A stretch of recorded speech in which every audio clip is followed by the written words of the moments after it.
চলতি বছরের অক্টোবরেই ধ্বংস হয়ে যাচ্ছে পৃথিবী। ষড়যন্ত্রতান্ত্রিকরা এ দাবি করেছেন।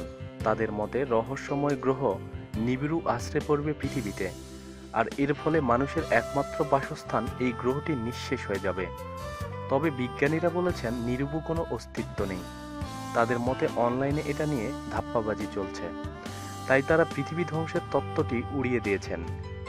এদিকে ষড়যন্ত্র তত্ত্বে দাবি করা হয় নিরুবুর আগমন নিয়ে এখনো কোনো সন্দেহ নেই। নিরুবুকে মাঝে মাঝে প্ল্যানেট এক্স হিসাবেও উল্লেখ করা হয়। বিজ্ঞানীরা এটিকে অনুমান নির্ভর গ্রহ হিসাবে চিহ্নিত করেছেন।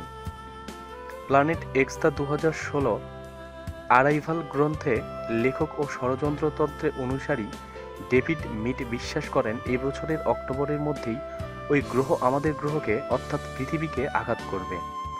প্ল্যানেট এক্স নিউজে প্রকাশিত লেখায় ডেভিড মিড আরও বলেন, আমাদের সৌর ব্যবস্থার সঙ্গে এই ব্যবস্থার সংযোগ নেই, তবে এটা তেরছা কোণ থেকে এটি দক্ষিণ মেরুর দিকে ধেয়ে আসছে।